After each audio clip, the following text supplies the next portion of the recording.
टुन्नू चिड़े की नई नई शादी हुई थी और नई नई शादी की खुशी में वो अपनी पत्नी के बहुत नाज नखरे उठा रहा था और उस सब में वो अपनी माँ को भूल ही गया था। उसकी माँ बहुत बीमार रहती थी। वो अब घर का ज्यादा काम नहीं कर सकती थी। अपने बेटे की शादी भी उसने इसलिए की थी ताकि उसकी बहू आकर घर को संभाल सके, लेकिन बहू तो ऐसे नखरे वाली मिली थी, वो घर का काम करना तो दूर की बात, कभी अपनी सास के पास बैठकर कोई बात भी ना करती थी। अरे बहू बेटा, जरा बाहर तो आना, मेरी तबीयत ठीक नहीं है, जरा मेरी बात सुनना।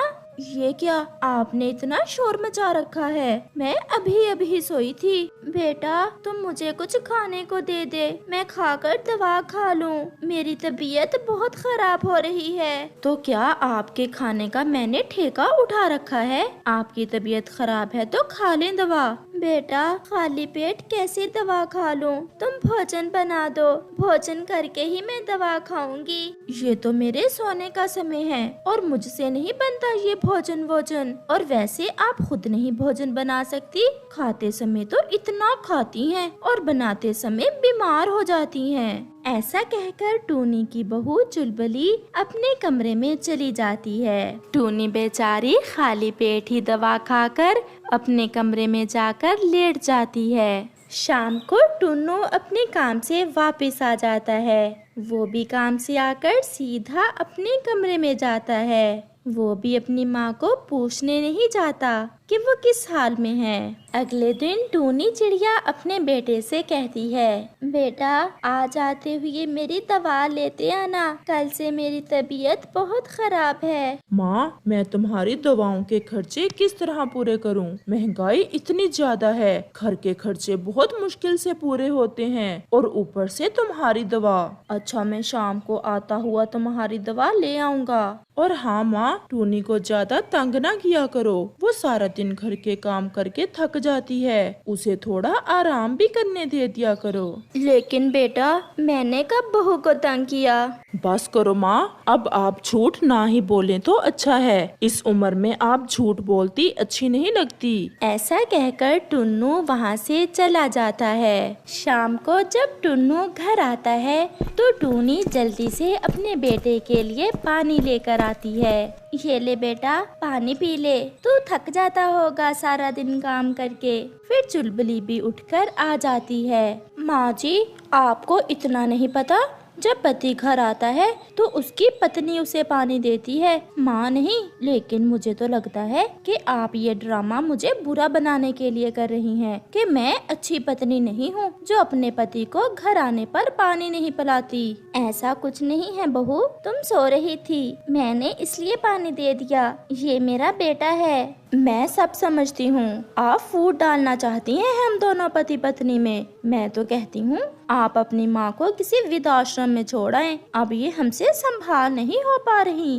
बूढ़ी होकर सटिया गई हैं। माँ, टूनी ठीक कह रही है, मैं तुम्हें कल वृद्धाश्रम छोड़ आऊंगा, वहाँ तुम्हें रोटी पानी भी मिलता रहेगा और दवा भी। लेकिन बेटा मैं अपना घर छोड़कर कहीं नहीं जाऊंगी। आप नहीं जाएंगी तो मैं ही ये घर छोड़कर कहीं चला जाता हूँ। नहीं बेटा, तू कहीं मत जाना, मुझे ही छोड़ा ना वृद्धाश्रम। फिर अगले दिन टुन्नू और उसकी पत्नी अपनी माँ को वृद्धाश्रम छोड़ आते हैं। फिर एक दिन टूनी का रिश्तेदार बबलू कबूतर उनके घर आता है। आए आए अंकल जी, आज कैसे आना हुआ?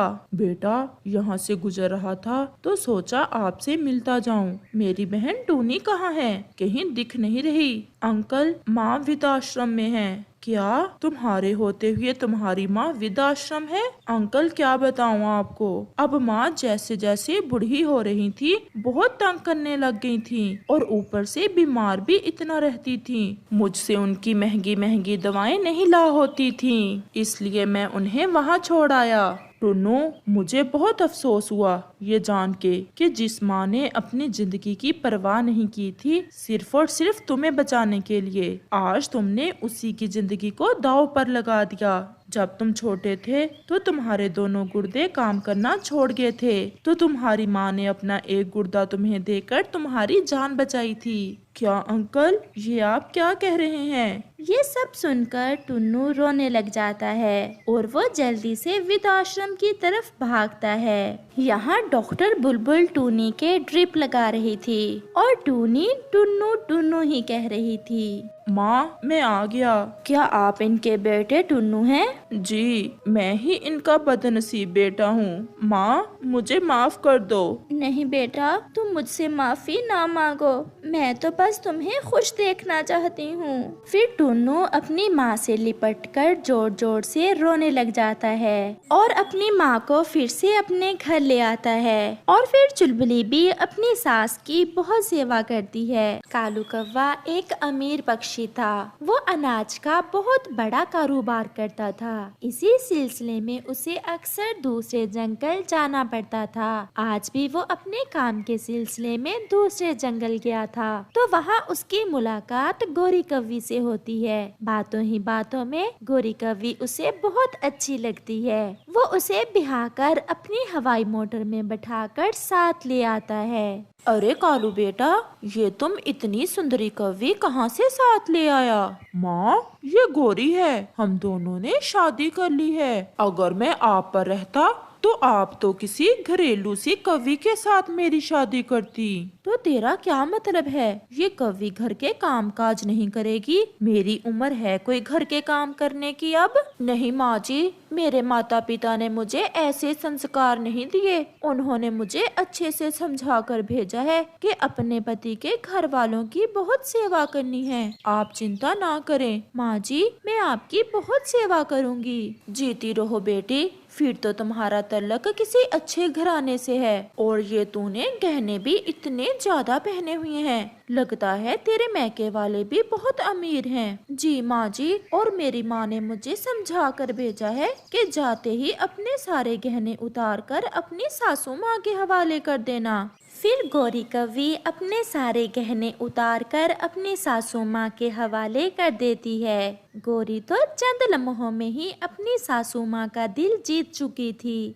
फिर गौरी ने सारे घर को संभाल लिया था और रसोई भी बहुत अच्छे से बनाती थी और अपनी सासू माँ से बैठकर घंटों बातें करती। उसने अपनी सासू माँ को अपने पूरे एतमाद में ले लिया था। एक दिन सुबह जब गौरी की सासू माँ सोकर उठती है तो उसके गले का महंगा हीरों का हार नहीं था। वो तो शोर मचा देती है। कालू, कालू बेटा जल्दी आओ। हाँ माँ, क्या हुआ है? क्या कोई डरावना सपना देखा है? नहीं बेटा, मेरा हार नहीं है मेरे गले में। फिर वहाँ गौरी भी आ जाती है। माँ, तुमने उतार कर कहीं रख लिया होगा। नहीं बेटा, तुम तो जानते हो मैंने वो हार कभी भी अपने गले से नहीं उतारा। वो हार तुम्हारे पिता ने मुझे तोहफे में दिया था, इसलिए मैं उस हार को हमेशा अपने गले में पहने रखती थी। माँ, ये भी तो हो सकता है आपने वो हार उतार के रखा हो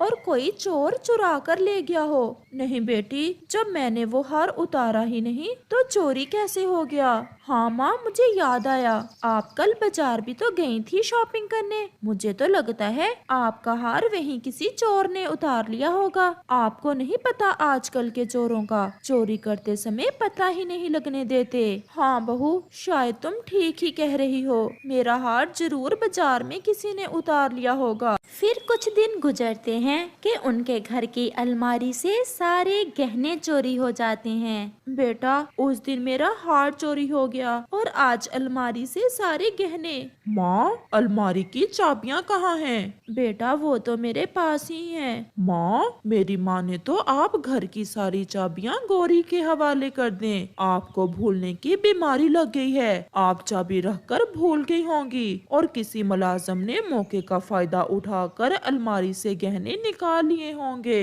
हाँ बेटा, तुम ठीक ही कह रहे हो। ये लो बहू, ये चाबियाँ तुम अपने पास रख लो। अब इस घर की सारी जिम्मेदारी तुम्हारे ऊपर है। आज तो गोरी अपने मकसद में कामयाब हो गई थी। असल में गोरी कवि सारी ड्रामेबाजी कर रही थी। वो तो एक बड़े गैंग का हिस्सा थी और उनका तो मकसद ही ये था किसी अमीर पक्षी को जाल में फंसाकर उसे लूटना।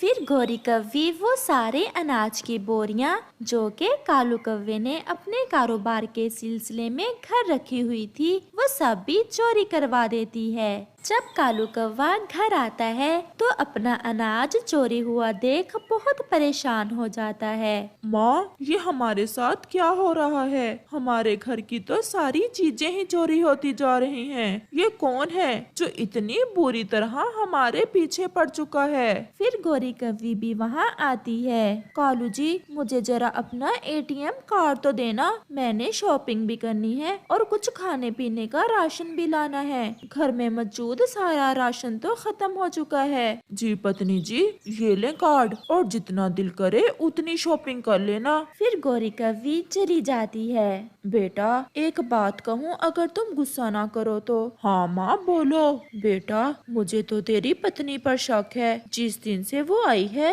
उसी दिन से हमारे घर में चोरियां हो रही हैं। हाँ माँ, मैंने तो इस बात पर गौर ही नहीं किया। मैं अभी पुलिस स्टेशन जाता हूँ। पुलिस स्टेशन जाकर कालू कौवे को पता चलता है कि पुलिस भी गोरी कव्वी को कब से ढूंढ रही थी, क्योंकि वो पहले भी ऐसी कई वारदातें कर चुकी थी।